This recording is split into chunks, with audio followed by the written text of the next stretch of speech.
judge has denied bond for a Carroll County teen accused of killing her mother and stepfather. Another big story that we're watching right now at noon. The trial for a Carroll County teenager accused of killing her mother and stepfather has been delayed. It's all because the defense and the prosecution are still waiting on the results of a psychological exam for Sarah Grace Patrick. She will always be my star from up above. And I know at nighttime I can go and look at Mama and Jamie in the sky, and gladly they will save me a seat in heaven like they saved for you. I'm sorry. She stood there at her parents' funeral. She walked up to the podium. She faced the room, every person there. And she said one word, sorry. Then went home, opened her phone, and slid into the DMs of TikTok true crime creators, asking them to make her parents' murder go viral. Search up the Brock case. They're my parents. I think it would be a really big hit. Her parents were barely cold in the ground, and their 16-year-old daughter was already pitching their murders like a content idea. Jump ahead to February 2025. It's a quiet Thursday evening in Reevesville, South Carolina. Kristen Brock, 41, sleeps alongside her husband, James Brock, 45. They are in their bed, in their home, the one place that always felt safe. Someone walks in and shoots them both while they're asleep. No signs of forced entry. Nothing gets taken. The gun disappears without a trace. The only people in the house that night are their 16-year-old daughter, Sarah Grace Patrick, and her 5-year-old little sister. The younger sister wakes up the next morning. She walks into her parents' room. She finds them. She's 5. Later, Sarah is the one who picks up the phone. She calls 911. And then, while investigators are still working on the case, before her parents are even laid to rest, and while her little sister is still trying to figure out what she saw, Sarah logs onto the internet. She starts messaging TikTok creators who talk about true crime. More than one. She writes to them, "Look into the Brock case. They were my parents. Someone came in and shot them in cold blood. I think it would get a lot of attention." She gave exclusive details, urged them to post about it, wanted it to go viral. A mourning daughter, or someone trying to shape the narrative before the truth came out. Do not scroll past this. Like the video right now. Share it, because Kristen and James deserve more people knowing their story. Subscribe so you never miss a case like this. And comment below. What is the first thing that crossed your mind when you heard that eulogy ended with sorry? Most detailed comment gets pinned and hearted. Here's the part that makes this whole story even harder to accept. James and Kristen Brock weren't bad parents at all, not in the slightest. By all accounts, they loved Sarah. A lot. Everything they did was to help her. James was firm about school, about using social media, about how she spent her days. He didn't do it to be controlling. He did it because he saw her as someone worth protecting. But he wanted her to focus on her future, not waste her time chasing likes on her phone. He took her phone away when needed. He set clear boundaries on screen time. He encouraged her to read books and engage with real life instead of getting lost in apps and followers. Sarah, like many teens, struggled to tell the difference between parents who were strict and parents who were trying to help her. She felt stuck, like her parents were holding her back from the life she craved even though they were the ones who cared about her the most. That's the heartbreak in all of this. James and Kristen weren't the bad guys. They were the only ones by her side rooting for her all along. But investigators believe she never realized that.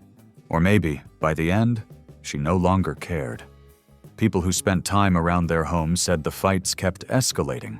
Arguments about her phone, fights about her freedom, disputes over rules that felt like a cage to a 16-year-old desperate to be understood. Here's what those friends said. James and Kristen never gave up on her. They kept trying, kept being there. But they didn't realize just how deep the bitterness had grown. They didn't know what was already being set in motion right there in their home. That's the part that stays with people, the part that makes it hard to sleep. Because this wasn't something that just came out of thin air. Whatever happened had been building inside that house for a long time. We are about to dive into what investigators uncovered on her devices before that Thursday night. The things she looked up, the plans she made, how a teenage girl 16 left a trail of clues online that would change everything. Let's get into what was on those devices. This is where the story shifts. It's no longer just about a troubled teen dealing with a tough home life. It turns into something far colder and more deliberate than anyone could have imagined. Before that Thursday night, before the shots rang out, before someone dialed 911, the funeral happened, and TikTok messages spilled out. Something in Sarah Grace Patrick's phone made investigators freeze. She had looked up how to murder your parents. This wasn't an accidental click or some random online spiral. She typed it in on purpose. She was searching with intent, like filling in the missing pieces of a plan that already existed in her thoughts. When investigators discovered that search history and placed it next to all the other evidence, they couldn't stop staring at the story it told. It painted a chilling picture that was impossible to ignore. Picture what might have been going on in that house in the days before February 2025. The fights over social media kept escalating. James would take her phone away and push her to focus on school instead of losing herself in screens. He tried again and again to guide her towards something more tangible, something real. But Sarah just couldn't break through that invisible barrier. She kept going right up against it and pushing back. To her, this wasn't protection or care. She saw it as control. It felt like he was blocking her from the online world she wanted so. A space where she could soak up the attention she longed for, or where she could create the audience she dreamed of. Investigators now think her frustration grew into something darker. It shifted into actions that began with the glow of a search screen on her phone and ended with 2 lives lost in that same house. Here's the thing about that search history. It shows this wasn't a random choice or a heat-of-the-moment mistake. This didn't happen because of one bad day where everything went wrong. This was deliberate. It was thought through, planned out, researched, decided. And then it was done. Now let's look at what she did after. The searches were already unsettling, but Sarah's actions in the days and weeks after the murders shocked everyone even more. That's what froze people. She posted right away. Videos of her crying, old family pictures, reminders of her mom. She wrote about all the things they'd never get to do together anymore. Prom, graduation holidays. People saw it, and they felt something for her. Because heartbreak looks like heartbreak, until you take a closer look at everything else. As those videos went live, and the comments filled with sympathy messages, heart emojis, and strangers saying how sorry they were, Sarah was messaging people. She was sliding into the DMs of true crime creators on TikTok. Not just 1 or 2, but several. Big accounts with massive followings. The creators she contacted felt uneasy about her messages. They found it so disturbing that she talked about her parents' murder like it was a chance to create content. Instead of sharing it online, they went straight to the investigators. Just think about it. The very people she tried to get attention from ended up playing a role in her getting caught. Then came the eulogy. She got up at the funeral, stood there in front of everyone. Friends, family, and all the people who had known Kristen and James for years. She started talking, said things about her mom, about the memories she had, mentioned prom, graduation, and the moments they'd never get to have together. And at the end, she apologized. The room fell still. So still, people who were there still can't explain it. That one word, sorry, just felt off. It didn't settle the way an apology at a daughter's funeral should. It felt heavier. Not just sad, but something different. It felt like the only real moment in a show that had been playing ever since the gun went off that night. And here's what makes all of this even tougher to understand. James and Kristen Brock weren't trying to block her path to be cruel. They weren't terrible people. They were just parents who cared about a teenager they adored.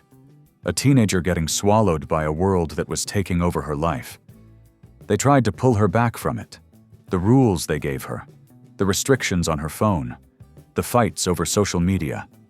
None of it was to harm her. They did it out of love. But she took that love. She saw it as chains holding her back. Or investigators believe she thought the only escape was to get rid of the ones keeping her trapped. Her mom, her stepdad. Asleep, in their bed, in their own house. In the same house, her 5-year-old sister was sleeping just a few steps away. That little girl woke up the next morning and saw them.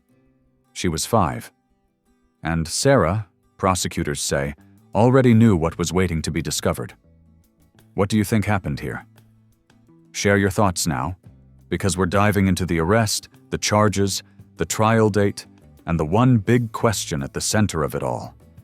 Did she do it to chase attention? To gain independence? Or is there a much darker truth waiting to come out when the courtroom doors open in August 2026? Investigators claim they've uncovered a mountain of evidence tied to her. July 2025. 5 months after someone gunned down her parents in their bedroom, Sarah Grace Patrick walked into a police station and gave herself up.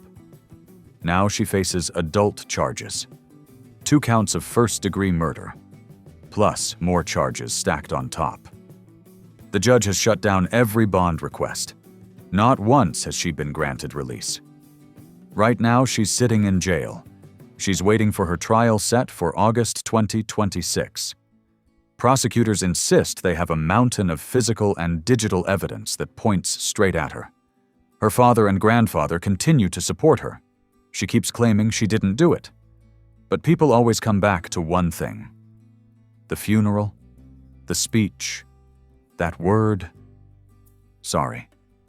There's one detail no one can forget. That morning, a 5-year-old girl stepped into her parents' bedroom and saw everything. Her little sister. She'll have that memory stuck in her mind forever, every day, even when the trial ends, even when the verdict is made, even when everyone else stops talking about it. She'll still wake up with that morning burned into her memory. And the one accused of causing it all and locked behind bars is her older sister. James and Kristen Brock wanted nothing but the best life for their daughter. They worked hard to steer her toward a solid future. They stood by her side even when she couldn't see what they saw in her. But prosecutors claim she returned their love with a stolen gun and an internet search history that spoke louder than her own words ever could. August 2026 is around the corner. When that trial kicks off, we'll be right here covering it all, peeling back every layer. Hit subscribe now so you don't miss a thing. Like this video and share it. Sarah's parents deserve a world where people remember their names more than hers. And hey, tell us what's on your mind. What do you think went down in that house? Was it about attention? Freedom? Maybe something deeper, like resentment? The person who seems to cry the most might be the one keeping the deepest secret.